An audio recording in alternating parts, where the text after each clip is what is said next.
अनमोल मोती कार्यक्रम में आपका स्वागत है। ओम शांति। भारत देश अति सौभाग्यशाली देश है, क्योंकि यहाँ स्वयं भगवान का अवतरण होता है। इसे गॉड्स ओन कंट्री भी कहा जाता है। हम सोच सकते हैं कि जहाँ भगवान अवतरित होंगे वो उस भूमि को पावन भूमि बना देंगे, पुण्य भूमि बना देंगे, स्वर्ग बना देंगे। तो भारतवासी एक प्रकार से महान सौभाग्यशाली हैं कि उनका जन्म इस देश में होता है, और जो भी परमात्मा द्वारा अवतरित होकर, क्योंकि परमात्मा अवतरित होकर स्वयं सृष्टि के आदि मध्य अंत का ज्ञान सुनाते हैं, जो गीता के नाम से प्रसिद्ध है, भगवत गीता। भगवानुवाच, यानी परमात्मा ने स्वयं आकर जो ज्ञान सुनाया उसका स्मारक। तो परमात्मा जो ज्ञान सुनाते हैं वो भी भारतवासी आत्मा ही सुनती हैं, और पतित पावन शब्द भी भारत में ही प्रचलित है। शायद ही दुनिया के किसी और देश में पतित पावन शब्द कहा जाता हो या इसका अर्थ समझा जाता हो। तो परमात्मा आकर के क्या गीता सुनाकर पतित आत्माओं को पावन बनाते हैं। भारत पावन पूज्य देवताओं की देवभूमि बन जाती है। जिक्र आता है कि भारत ऐसा देश था जहाँ देवता विचरते थे, नारी की इज्जत का सम्मान था, जहाँ पर अहिंसा परमो धर्म था। यादगार में शेर और गाय जैसे पशु भी एक घाट पर जल पीते थे, इत्यादि इत्यादि। अगर हम देखें तो जिस धरती पर गीता ज्ञान उपलब्ध हो, वहाँ हर व्यक्ति के जीवन में गीता ज्ञान द्वारा सिखाई गई जीवन शैली, जिसको कहा जाता है दैवी जीवन शैली, दैवी संपदा होनी चाहिए। किंतु हम देखते हैं कि भगवत गीता के होते हुए भी आज भगवत गीता उपलब्ध है, इसके पठन पाठन को प्रोत्साहन दिया जाता है, और हम सभी भारतवासी युगों से भगवत गीता पढ़ते आए हैं, सुनते आए हैं, इस पर विचार करते आए हैं, बड़ी श्रद्धा रखते हैं।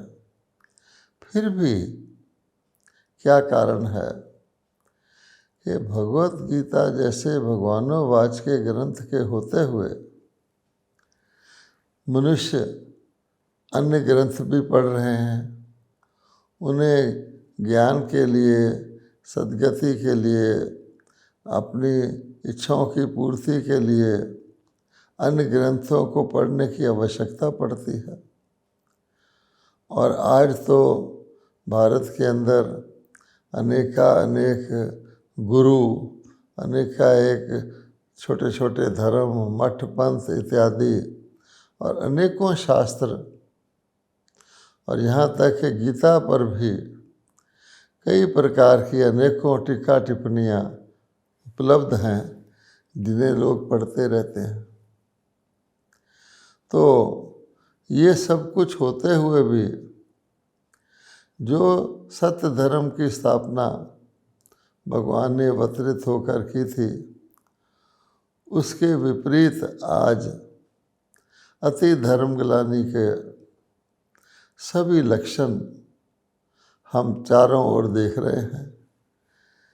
लोग कर्मकांड, कई प्रकार की पद्धतियाँ करते जाते हैं, किंतु साथ साथ धर्म की ग्लानि भी होती जाती है। यहाँ तक कि हम आज कलयुग में पहुँच गए हैं। कलयुग में तो तमोगुण प्रधान होता है, मनुष्यों की बुद्धि ही तमोगुणी हो जाती है। और जैसा कि भगवानोवाच है, विनाश काल विपरीत बुद्धि विनशंति, अर्थात जब मनुष्यों की बुद्धि उल्टी हो जाए, गलत तरफ चल पड़े, तो वो विनाश की निशानी होती है। मनुष्य ऐसी ही हरकतें कर लेते हैं जिससे वो स्वयं अपने कुल का विनाश कर लेते हैं, ऐसा कहा गया है। ऐसी परिस्थिति में व्यक्ति विचार करता है कि आखिर ऐसा क्यों, और इसका आखिर भविष्य में क्या होने वाला है। हर एक विचारशील प्राणी आज की परिस्थितियों को देखकर सोचता है कि मानवता का भविष्य क्या है, भारत का भविष्य क्या है, मेरा भविष्य क्या है। और इसे सब ये जो कुछ हम देख रहे हैं, भूल भुलैया जैसा एक चक्कर जिसके अंदर मनुष्य जितना गुत्थी को सुलझाना चाहता है उतना उलझती जाती है, इसका मूल कारण क्या है। अगर हम गौर करेंगे तो हम ये पाएंगे कि भगवान ने जब गीता सुनाई थी उसके बाद क्या हुआ था। हम जानते हैं कि गीता सुनाकर भगवान ने विश्व का परिवर्तन किया था। अति धर्मग्लानि की परिस्थितियों को बदलकर पुनः एक सत्य धर्म की विश्व में स्थापना करी थी। और अगर हम सारे सृष्टि चक्र को सामने लाएं, सतयुग से लेकर त्रेता से होते हुए द्वापर के बाद कलयुग तक पहुंच जाता है और उसके बाद फिर सतयुग आता है, तो एक ही समय ऐसा होता है जब ये परिवर्तन उत्थान की तरफ जाता है। अर्थात सतयुग से शनैः शनैः बहुत धीरे धीरे हम गिरती कला में आ जाते हैं। जैसे हर नई चीज़ इस्तेमाल होने पर पहले दिन से पुरानी होनी शुरू हो जाती है, यद्यपि पता नहीं चलता। तो हम देखेंगे कि गिरती कला में आते आते आते आते अति गिरती कला जब हो जाती है तो सारे चक्कर में एक ही ऐसा युग है जहाँ परिवर्तन होता है, एक ही ऐसा पॉइंट है जहाँ उत्थान होता है विश्व का। यानी नीचे आने की बजाय चढ़ती कला होती है और दुनिया पुनः अपनी सतो प्रधान स्थिति पर आ जाती है। अब उस समय तो किसी ने गीता शास्त्र लिखा नहीं है। ये जो गीता, भगवत गीता आज उपलब्ध है, यद्यपि इसमें भगवानोवाच लिखा हुआ है, लेकिन ये भगवत गीता तो हम सब जानते हैं ऋषि वेद व्यास जी द्वारा लिखी गई है। और ऋषि वेद व्यास जी ने उस समय तो नहीं लिखी जब भगवान ने गीता सुनाई थी। वास्तव में उस समय तो लिखने की आवश्यकता ही नहीं पड़ी, और जो नया युग भगवान ने स्थापन किया उसमें तो गीता ज्ञान की आवश्यकता रहती ही नहीं है।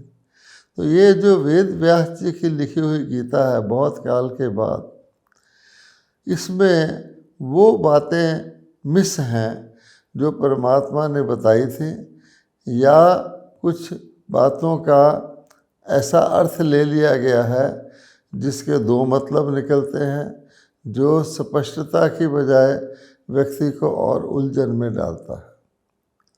अगर हम एक ही उदाहरण ले लें तो भगवान ने कहा है कि यदा यदाए, कि जब जब धर्म की गिलानी होती है मैं आकर सत्य धर्म की स्थापना करता हूँ। और जैसा अभी अभी हमने वर्णन किया, वो सारे सृष्टि चक्र में अति गिलानी का समय एक ही बार आता है, जो धीरे धीरे धीरे धीरे गिलानी होते होते बिल्कुल न्यूनतम स्तर पर पहुंच जाती है दुनिया की जो है वैल्यूज़, मूल्य। उसके बाद भगवान उसको ऊपर ले आते हैं। ये तो बात समझ में आती है, यदा यदा है। किंतु वेद व्यास जी ने उसके साथ युगे युगे कह दिया है, युगे युगे भगवान आते हैं। अब इसी बात को अगर हम विचार कर लें कि क्या भगवान युगे युगे आ सकते हैं? जब परमात्मा आते हैं तो हम समझ सकते हैं वो कलयुग के अंत का समय होता है, क्योंकि उसके बाद ही सतयुग की आद होती है। सतयुग से कलयुग तक तो धीरे धीरे धीरे धीरे गिरती कला ही होती है। सतोगुण से रजोगुण आ जाता है, रजोगुण से तमोगुण आ जाता है, तमोगुण अपनी चरम सीमा तक पहुंच जाता है कलयुग के अंत में, जैसे आज हम देख रहे हैं। अनेक प्रकार के धर्म हैं, अनेक प्रकार की धार्मिक पद्धतियां हैं, लेकिन धर्म नहीं है। भगवत गीता में ही अगर आप पढ़ेंगे तो बताया गया है कि जो कुछ आप कर रहे हो, वेद अध्ययन, जप तप दान पुण्य की क्रियाएं आदि, इनसे मेरी प्राप्ति नहीं होती है, क्योंकि ये पद्धतियां मनुष्यों की अपनी बनाई हुई हैं। अब ऐसी स्थिति में जब भगवान सतयुग स्थापन करते हैं तो सत्य धर्म वाला युग, अहिंसा का युग, पावन देवताओं का युग, तो क्या सतयुग में ही सतयुग के अंत तक ही ऐसी परिस्थिति आ जाती होगी जो भगवान को युगे युगे आना पड़ता है, अर्थात वो सतयुग के अंत में पुनः अवतरित हो जाते हैं। अब ये युगे युगे शब्द वेद व्यास जी ने ऐड किया है। अगर ऐसा हो कि पुनः भगवान अवतरित हो भी जाए तो फिर क्या होगा? आप विचार करें कि अगर सतयुग के अंत में भगवान पुनः अवतरित हो जाए तो पुनः सतयुग आ जाएगा, सतयुग की आद शुरू हो जाएगी। फिर उसके बाद के युग त्रेता द्वापर कलयुग, उनका क्या होगा? उन युगों में भी तो आत्माएं परम धाम से उतरकर इस धरती पर अपना पाठ बजाती हैं। और आज कलयुग के अंत में हम कुछ इतिहास भी हमें मिलता है कि केवल सतयुग के अंत तक ही सारी आत्माएं परम धाम से तो नहीं आ गई थी। केवल देवताओं की आत्मा ही अवतरित होती हैं, उनकी संख्या तो थोड़ी सी होती है। बल्कि यह देखा जाए तो रजोगुण के बाद, द्वापर के बाद जब देवताएं पुण्य क्षीण हो जाते हैं तो बड़े बड़े धर्मों की आत्माएं आती हैं। धर्म स्थापक धरती पर आते हैं, इब्राहिम आते हैं, बुद्ध आते हैं, क्राइस्ट आते हैं। बहुत बड़े बड़े धर्म हैं जिनकी संख्या करोड़ों में है। और धर्म स्थापक आते हैं तो उनके बाद उनके धर्म की आत्माएं भी परम धाम से उतरती हैं। अगर सतयुग के अंत में ही पुनः भगवान का अवतरण हो जाए तो वो आत्माएं कैसे उतरेंगी, कब उतरेंगी? फिर तो पुनः सतयुग आ जाएगा। और अगर आगे विचार करें तो आप क्या पाएंगे कि दिखाया गया है कि भगवान के अवतरण के बाद, गीता ज्ञान सुनाने के बाद एक बहुत बड़ा महाभारी महाभारत महायुद्ध होता है, जिसके पश्चात सारी ही आत्माएं सृष्टि पर से शरीर त्याग देती हैं और वो वापस परम धाम में चली जाती हैं। प्रलय हो जाती है, ऐसा यहाँ तक कह दिया गया है, कि कोई भी नहीं बचता है।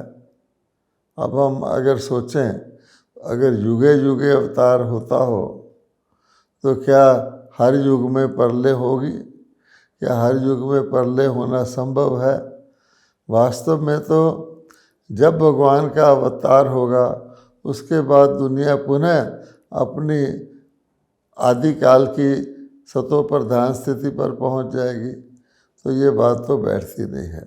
इसलिए हम देखेंगे कि ये जो सारी बात है इसमें बदलाव आ गया है। फिर एक और बात ले लें कि हम उसमें ये पढ़ते हैं कि एक बहुत बड़ा युद्ध हुआ जिसमें, जैसे मैंने अभी अभी कहा, लगभग सभी मारे गए और कहा जाता है 5 पांडव बचे, वो भी पहाड़ों पर गल मरे, अर्थात सब ने शरीर त्याग दिए। अच्छा, और युद्ध भी हिंसक युद्ध हुआ। अगर हम भगवत गीता को गौर से पढ़ते हैं, अब आजकल गीता छापने वालों ने गीता के प्रथम पृष्ठ पर भी एक रथ बनाया है, युद्ध का मैदान बनाया है। यद्यपि उस रथ में से बाहर निकलकर श्री कृष्ण और अर्जुन का वार्तालाप हो रहा है। तो अगर उसके अंतिम पृष्ठ पर देखें तो एक और चित्र बनाया हुआ है जिसमें बिना छत का ओपन रथ बनाया हुआ है, जहाँ चारों तरफ से तीर आ रहे हैं, जा रहे हैं। अब बताइए, पहली बात तो यह है, अगर हम भगवत गीता को पढ़ते हैं उसमें जिस युद्ध का वर्णन है वो तो कोई और ही युद्ध है। उसमें तो कहा गया है कि आत्माओं, तुम्हारे दुख का कारण 5 विकार हैं जो आत्माओं में प्रविष्ट हो जाते हैं, जिस कारण से आप पावन आत्माओं से धीरे धीरे धीरे द्वापर में पुण्य क्षीण होकर पतित आत्मा बन जाते हो, और कलयुग में तो पूर्णतः पतित और पुजारी बन जाते हो। और देखते हैं कि मंदिरों में पूज्य देवताओं के स्मारक चित्र लगे हुए हैं, लेकिन वही भारतवासी जाकर के स्वयं को देवता भी नहीं कहलाते। हम अपने आप को हिंदू अर्थात देवताओं के पुजारी कहलाते हैं, नाम अपने देवताओं पर रखते हैं, फिर मंदिर में जाकर उनकी पूजा करते हैं। तो भगवान कहते हैं, प्रेयर करते हुए तुम स्वयं कहते हो मैं पतित हूँ, पापी हूँ, हे भगवान मुझे पावन बनाओ, मेरे विषय विकार मिटाओ, मेरे पाप हरो, मैं मूर्ख हूँ, कामी हूँ, ये सब कुछ हम कहते हैं। तो भगवान कहते हैं कि ये जो तुम अपने आप को पाप आत्मा कहते हो, तो इससे क्या पता लगता है कि आत्मा को पाप लगते हैं। और गीता में भगवान कहते हैं कि मैंने आत्मा को ही काम विकार, क्रोध विकार, लोभ, इनको नरक का द्वार कहते हुए इन पर विजय पाने को कहा है। मैंने योग सिखाया है कि योग बल से, मेरे से तो मनोबल प्राप्त करके, पवित्रता की शक्ति प्राप्त करके इन विकारों को पर विजय पाते हो। लेकिन वेद व्यास जी ने गीता में हिंसक युद्ध दिखा दिया है। अब आप सोचिए, पहली बात तो क्या भगवान स्वयं धरती पर आकर हिंसा करेंगे? क्या भगवान हिंसा करते हैं? अगर भगवान हिंसा करें तो हिंसा को तो मान्यता प्राप्त हो जाए कि भगवान ने भी किसी अच्छे काम के लिए हिंसा की थी, हम भी अच्छे काम के लिए हिंसा कर रहे हैं। लेकिन भगवान ने तो अहिंसा को परम धर्म और हिंसा को परम अधर्म बताया है। किसी भी प्रकार की हिंसा निषेध है। भगवान ने तो यहाँ तक कहा है कि ये काम, क्रोध, लोभ, मोह, अहंकार, ये भी हिंसा के ही कोई ना कोई प्रकार हैं, ये सभी हिंसा हैं। अब ऐसे में भगवान स्वयं आकर के हिंसा करेंगे। दूसरी बात, अगर किसी असुर को मारना हो, कहा जाता है कि परमात्मा ने असुरों के संहार के लिए अवतार लिए भिन्न भिन्न रूपों में और उनको मारा। अब आप सोचिए कि अगर भगवान ने असुरों ने मरना ही है, तो क्या असुर, जैसे कि आज की दुनिया में भी होता है कि कई कारणों से असुरों की मृत्यु हो सकती है, किसी को सर्प काट लेता है, वो व्यक्ति शरीर छोड़ देता है, किसी को हार्ट अटैक हो जाता है, वह व्यक्ति तुरंत शरीर छोड़ देता है, कोई दुर्घटनाग्रस्त हो जाता है, वो व्यक्ति शरीर छोड़ देता है। आज शरीर छोड़ने के तो अनेक कारण होते हैं, तो क्या पाप आत्माएं भी इसी प्रकार से, जिनको हम असुर कहते हैं, अपना शरीर नहीं त्याग कर सकती थी? किसी को बहुत पीड़ा देकर शरीर त्याग कराना होता है तो उसको कैंसर हो जाता है या कोई और भीषण रोग हो जाता है, ये तो हम रोज़ देखते हैं। तो खास असुरों को मारने के लिए, उनको शरीरों से मुक्त करने के लिए भगवान अवतरित हों, ये तो बुद्धि में बैठता नहीं है। अच्छा, और आगे चलें तो एक और बहुत ही विचित्र बात सामने आती है। क्या किसी व्यक्ति का शरीर अगर ख़त्म हो जाए तो क्या उसकी आत्मा भी ख़त्म हो जाती है? गीता का पहला लेसन तो यही है कि तुम आत्मा हो, जीव के अंदर तुम आत्मा हो, जीव आत्मा हो। जीव आत्माएँ ही पुण्य जीवात्माएँ भी होती हैं, पाप जीवात्माएँ भी होती हैं, दैवी संपदा की भी होती हैं, आसुरी संपदा की भी होती हैं। सतयुग में दैवी संपदा की पुण्य आत्माएँ होती हैं, पावन होती हैं, श्रेष्ठ होती हैं, सत्य पर चलने वाली होती हैं, पूर्णतः अहिंसक होती हैं। और कलयुग में इसके बिल्कुल ऑपोजिट होती हैं, वो झूठ पर चलती हैं और हिंसा करती हैं किसी न किसी प्रकार की, और पतित तो अपने आप को वो कहते ही हैं। अब अगर परमात्मा आकर, चलो मान लिया जाए कि शरीरों का वध कराते हैं असुरों का, तो क्या असुर की आत्मा मरती है? नहीं, ये तो भगवान स्वयं ही कह रहे हैं, हमको भी शिक्षा दे रहे हैं कि शरीर छूटने पर, मृत्यु होने पर आत्मा नहीं मरती। आत्मा तो शाश्वत है, अजर है, अमर है, अविनाशी है। बहुत डिटेल करके बताया गया है कि आत्मा को आग जला नहीं सकती, आत्मा को शस्त्र काट नहीं सकते, आत्मा पानी में डूब नहीं सकती, इत्यादि इत्यादि। तो फिर भला भगवान ने अगर आकर हिंसक युद्ध कराया भी होता तो कोई भी पाप आत्मा तो मरते ही नहीं, वो पुनः पाप आत्मा, दुष्ट आत्माओं के रूप में जन्म ले लेते, क्योंकि ऐसे दुष्ट आत्माओं की मुक्ति भी नहीं होती है। वो यहीं पर जिस युग में होते हैं, शरीर छोड़ते हैं, उसी में पुनर्जन्म लेते हैं। और दुष्ट आत्माएं, भगवान ने ये भी बताया है कि रजोगुण से काम विकार शुरू होता है। इसका अर्थ हुआ कि रजोगुण से पहले सतोयुग में तो काम विकार था ही नहीं, कोई पति था ही नहीं। अगर अब हम इन सारी बातों को देखेंगे तो हम पाएंगे कि वेद व्यास जी ने जो गीता लिखी है वो एक स्मारक मात्र है। तो हम जानते हैं कि जो कुछ परमात्मा ने अवतरित होकर धरती पर करवाया था, सब कुछ श्रेष्ठ करवाया था।